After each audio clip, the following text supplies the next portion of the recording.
The salvage operation for the U.S. ship stuck into Bataha Reef is delayed because of rough seas. An official says it will not start until a second floating crane arrives next week. Philippine Coast Guard Palawan Commander Efren Evangelista says unfavorable sea conditions have not allowed the first crane ship, SMIT Borneo, to anchor away from the reef. For the past 5 days, the SMIT Borneo has been looking for a spot to drop its anchor in deep water to minimize further damage to the coral. PCG and U.S. Navy personnel will continue to clear the ship of any objects that can be removed without a crane. The USS Guardian ran aground on January 17 inside the protected area of the Marine Park.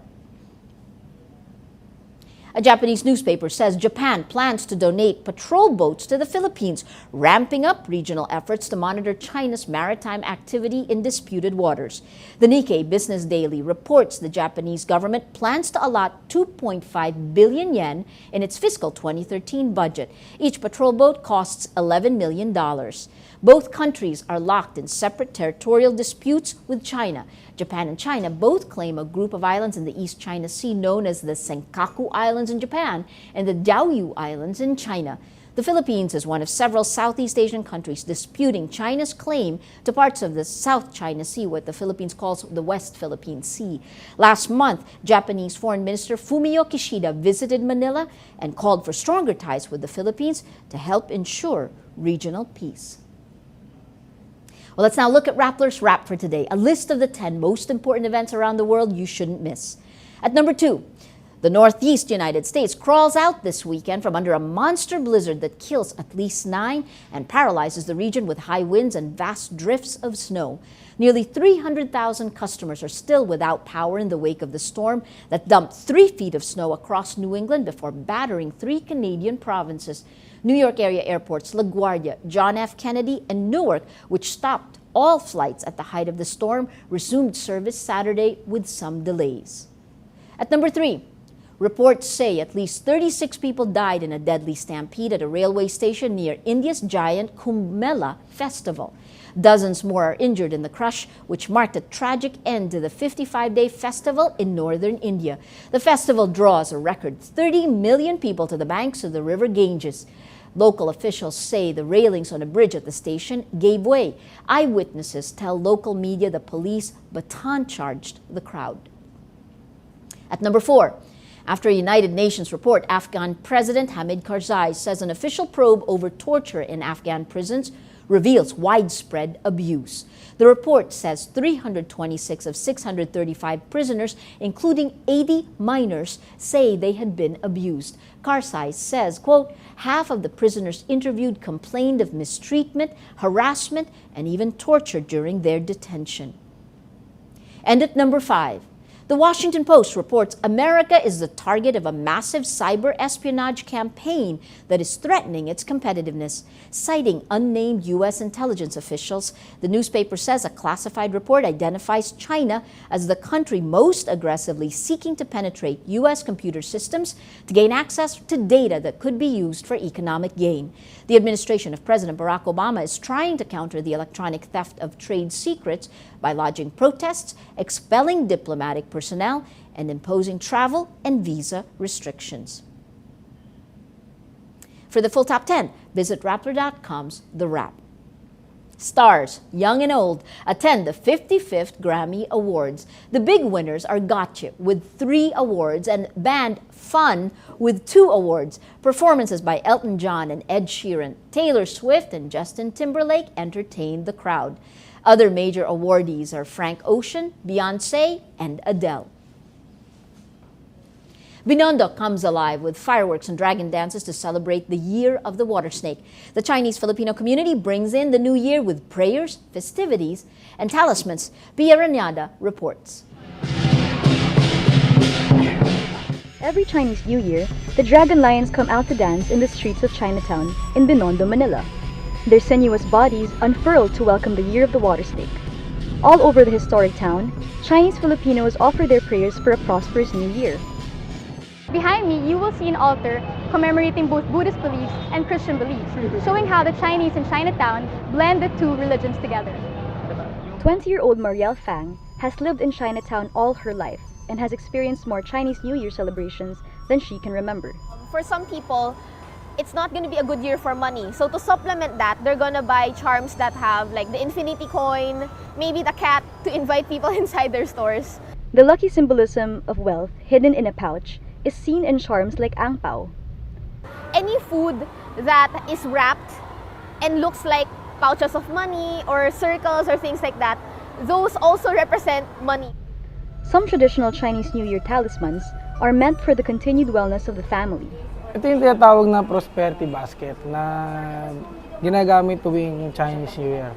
Bali, ito para mag-enhance yung luck sa family. Others are for driving out negative energy.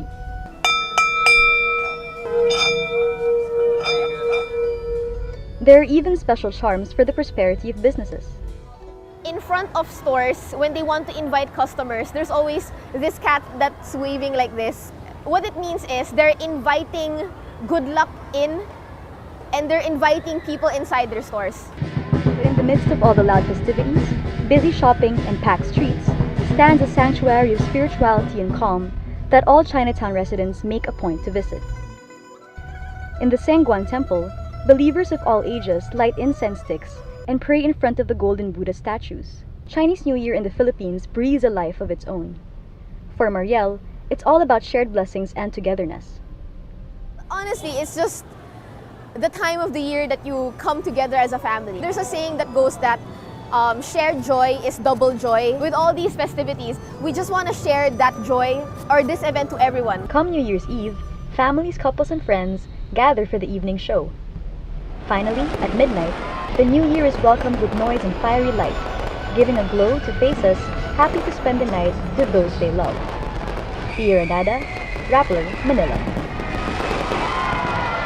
Well, firecrackers can hurt animals just as much as it does humans. A teenage cosplayer who loves cats makes sure the stray felines make a plea to Chinese New Year merrymakers. Devin Wong reports. With the Chinese New Year just winding up, we heard a lot of this. But you might have missed the sound of this. Firecrackers injure hundreds of people each year, and animal welfare groups are jump-starting the new awareness. Cats and dogs are a common sight in Manila. Yi Yen sees them every day and opens her door to many cats she's rescued from the streets.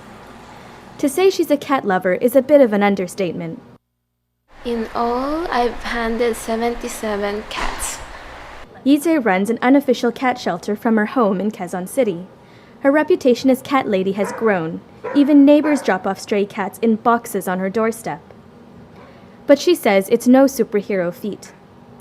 I don't know, I just can't bear to see them, outside. And very malnutrition, and no one's treating them well. Originally from China, Yize knows that plenty of firecrackers means both accidental and intentional stress for street animals. Kids or teens around, they're torturing animals and they're having fun with it. And it's very cruel and inhumane. And it's like, what if someone did that to you just because of fun? What do you think about that? She says she hopes people won't light firecrackers in alleyways, which may host some unsuspecting four-legged victims.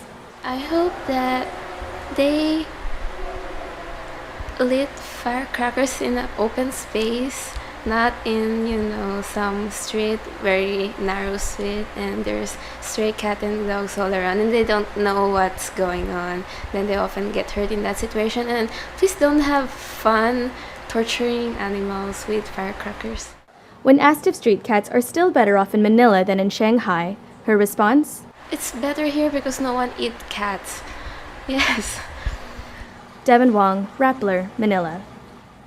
Every story on Rappler has a mood meter which gives you 8 emotions to choose from.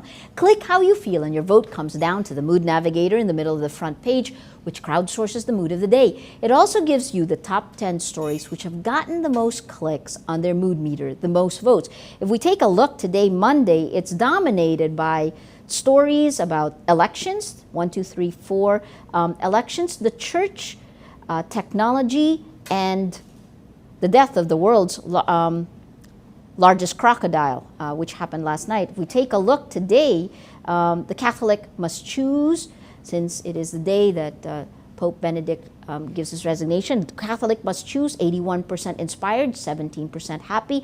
And the story that has gotten the most number of votes on its mood meter, the Catholic Church, between the sublime and the ridiculous. Really, the Catholic Church trying to find its way in this new world. You have 67% inspired. This is a piece by Father Joel Tabora. And 13% happy. That's contributing to the mood of the day. Today, most people are happy. Well, that's Rappler's Newscast for today, Monday, February 11th, 2013. Visit Rappler.com and watch our newscast Monday to Friday. Tell us how you feel on our mood meter and help us crowdsource the mood of the day. I'm Maria Ressa. As we say at Rappler, tomorrow begins today.